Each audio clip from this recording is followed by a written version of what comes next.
So it's basically data collected from most of the excavation reports published, as well as from papers, and the documentation of almost all the museums where these materials are housed. So courtesies are due to the State Archaeology Department for giving us permission to document and study these objects. K. Krishnaraj, field assistant, who was an immense help in sharing the material and asked me to join for some of the excavations recently concluded. And Department of Archaeology, Garivatam, for obviously my home, Archaeological Survey of India for the support, and my dear friends and fellow researchers. Thank you all for your support. As far as the background is concerned, megaliths are the most celebrated monument as far as Kerala is concerned.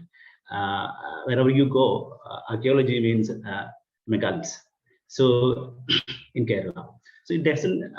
But the actual thing is that it doesn't form as a part of the cultural entity. As we know, it's only a burial monument. It has a humble origin during the Neolithic times and even still continues in the later historical periods.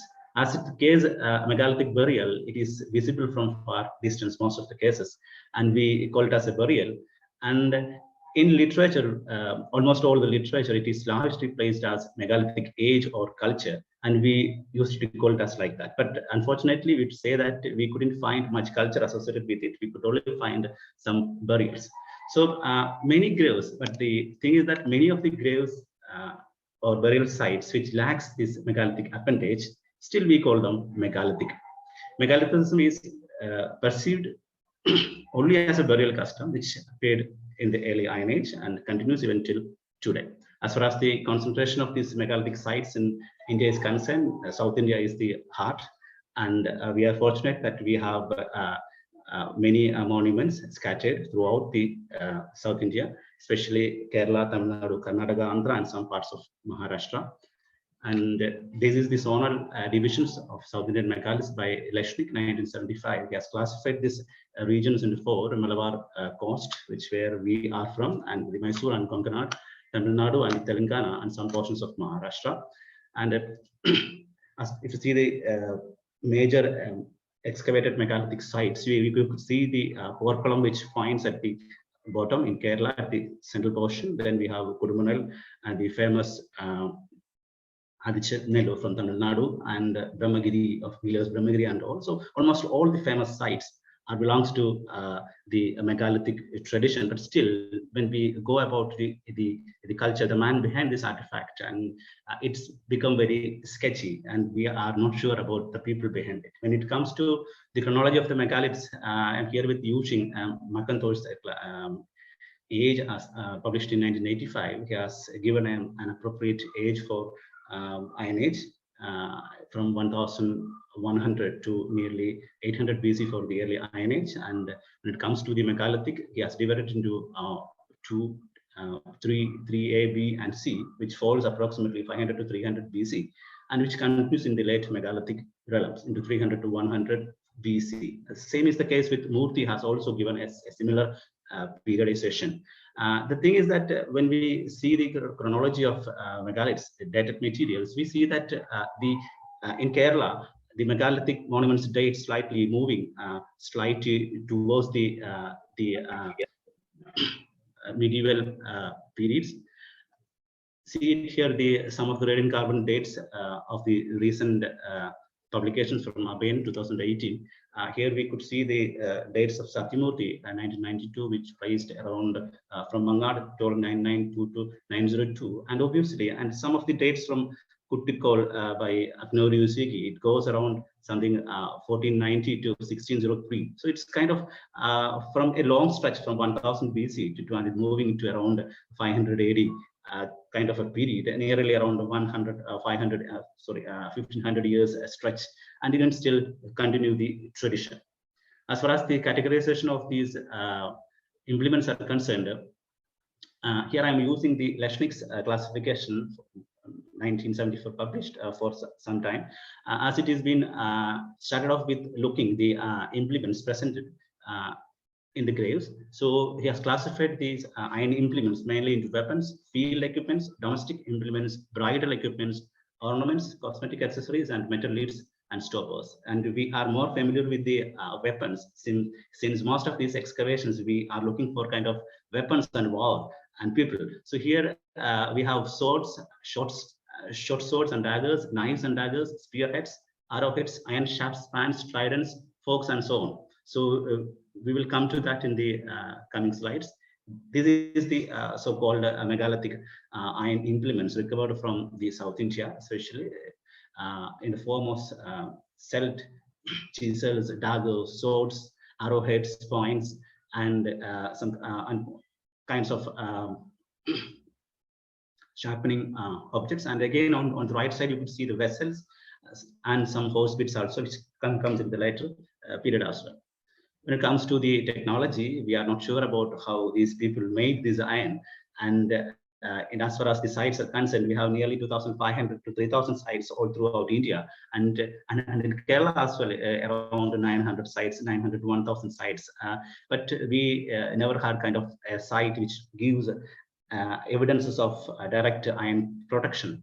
Here it is from a furnace reconstructed from the Naikund up to George 1982. And what we have here in Kerala, we have got one chair from Kannapuram near Palakkad in Palakkad district, which has been placed. Now we are slightly moving into a tour of the iron implements that we have recovered from the megalithic burials. It's kind of to see what are the implements that we come across in Kerala.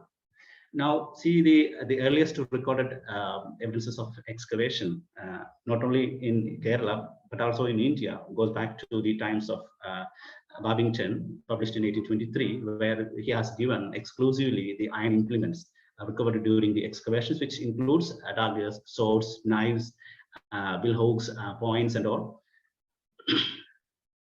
And here we could see also some kind of tridents and kind of tripods also here, with some kind of hooped round objects, which all we now knew that all belongs to the later megalithic period. This is the major excavated sites is concerned. Mangad excavation, which we have got kind of iron monuments, iron implements, mainly in the form of chisels and long knives and all. This is the some other artifacts recovered from the excavation, some knives, some chisels, some points. This is a portculum excavation and urn burial excavation. Normally, in case of urns, we have had 2 to 3 iron objects, mostly one dagger or a sword or a chisel. And here we have 3 such implements. And this is from Machar Parayu. Unfortunately, these photos are in a very bad condition, pathetic condition. I couldn't acquire the better photographs. So this is at Machar and Parayu. We could see a kind of a hooked iron implement over there in the first portion, and then we have iron rods sort of thing, and a dagger. And in the second category, we have some kind of chisels and some swords. Then iron implements from Kadanad, excavated by Archaeological Survey of India, has been cited again. We could see kind of 6 to 7 megalithic iron implements, mostly swords and daggers. Then we have at Kodakal, Malappuram exploration, where we have kind of tripods here and some kind of harpoon or kind of other iron implements. Then we have swords from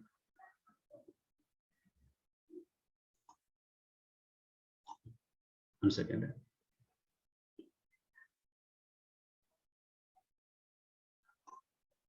Sorry. Okay.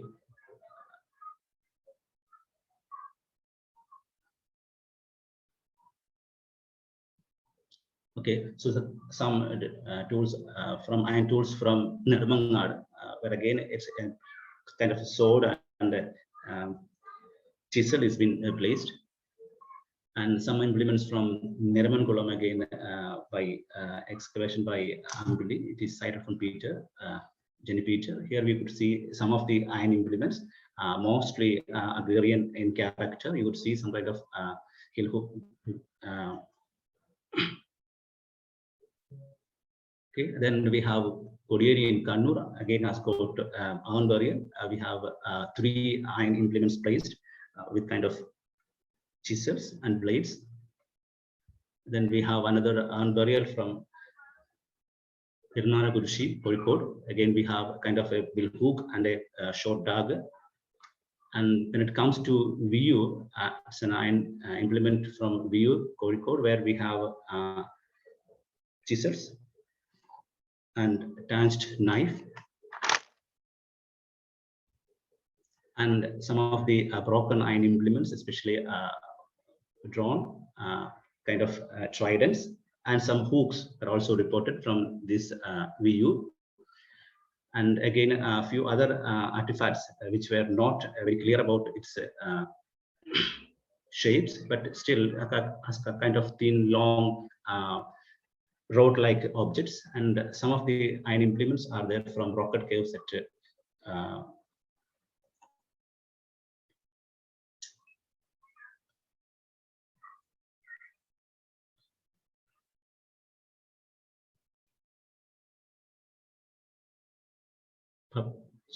some rocket caves from Patium.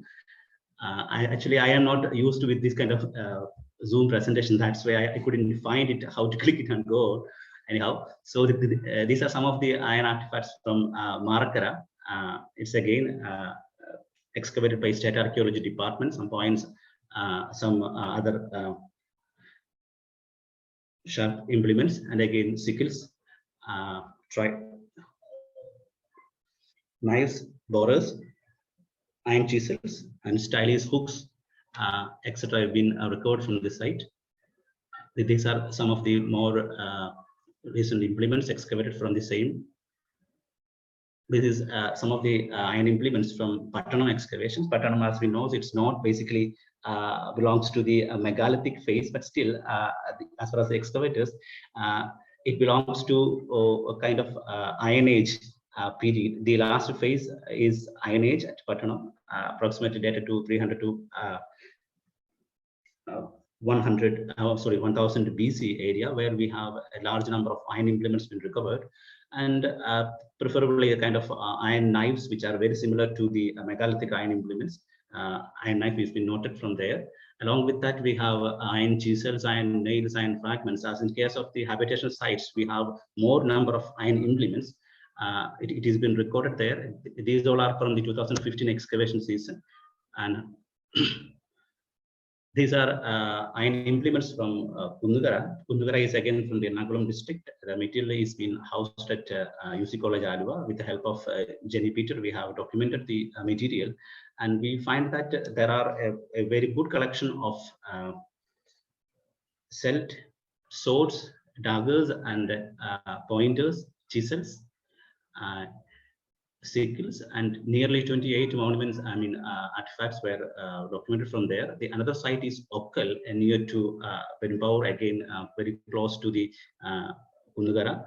And it's again we have here some kind of arrowheads, pointers, sharp blades, and swords, and again rods, iron rods has been recovered from there.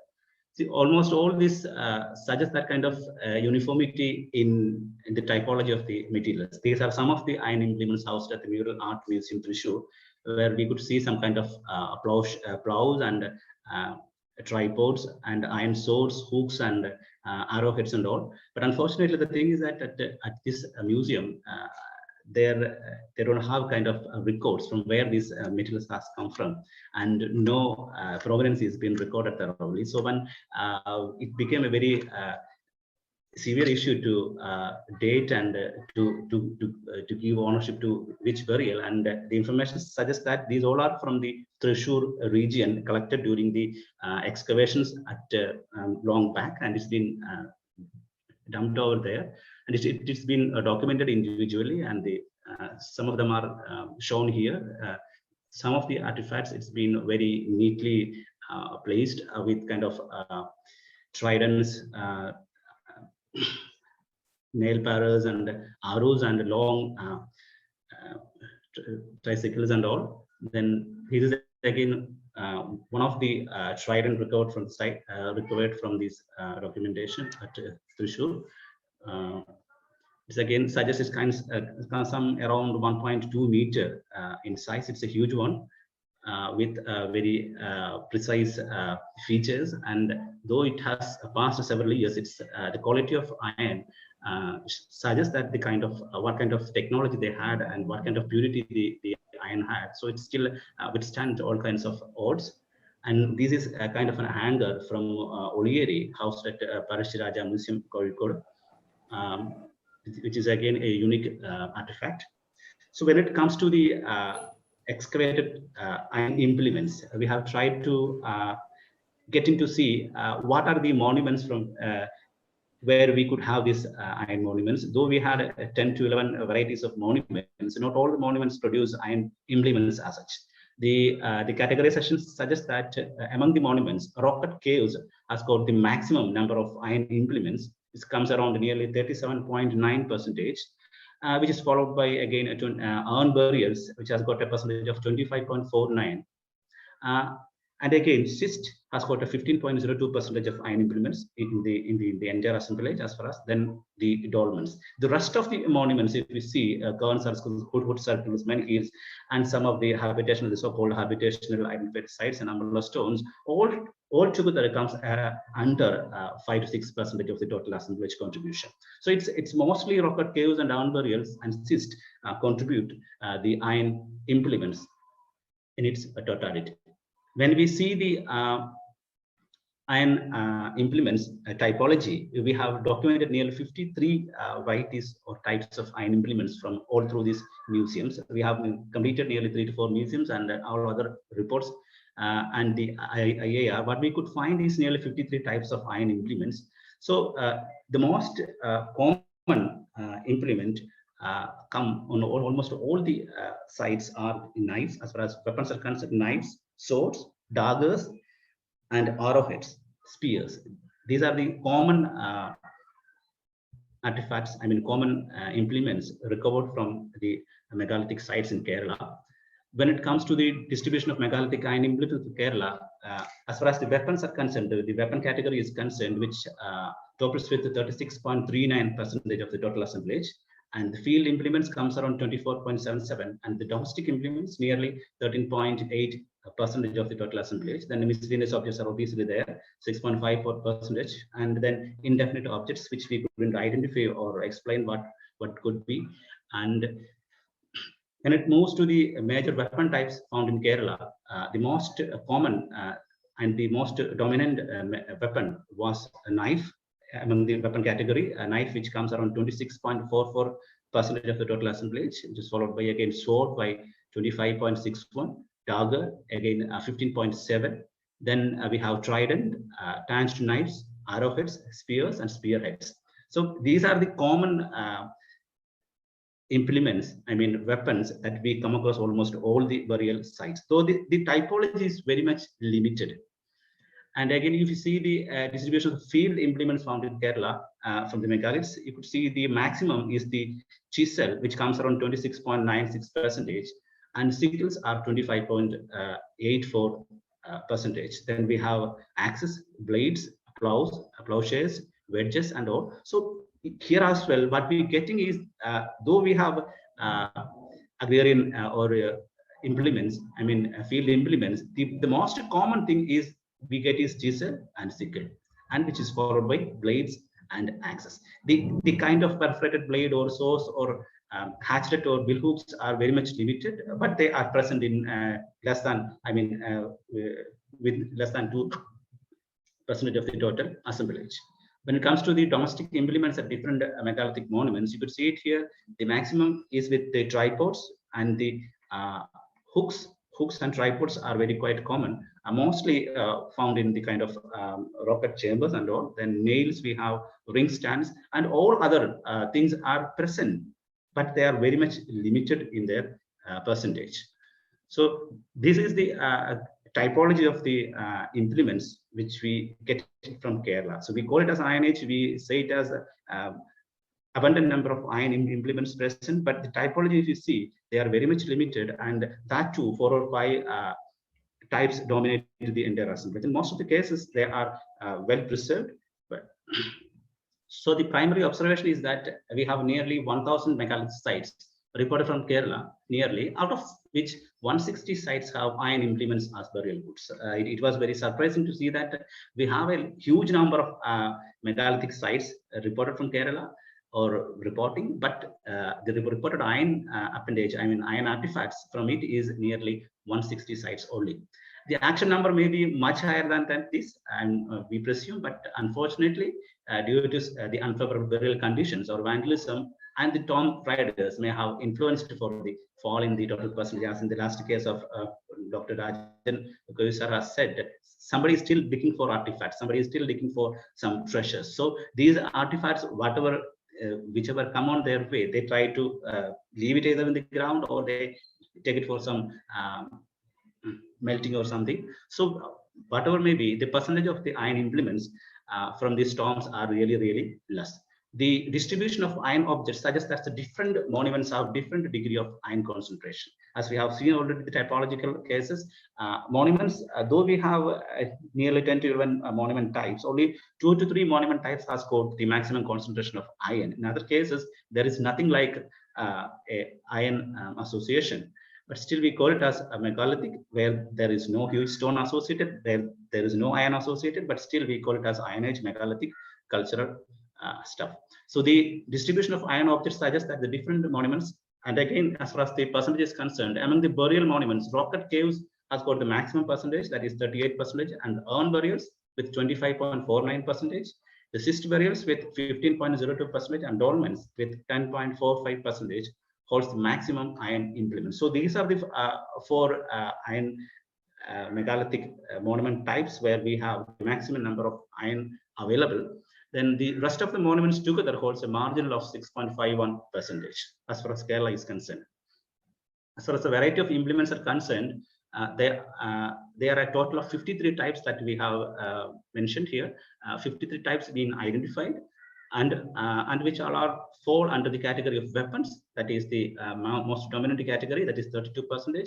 Field implements 23%, domestic implements 12%, and the miscellaneous objects 6.13%, and an indefinite objects of 18.49%. So the percentage also suggests that what kind of implements that we are expected to get from a megalithic monument.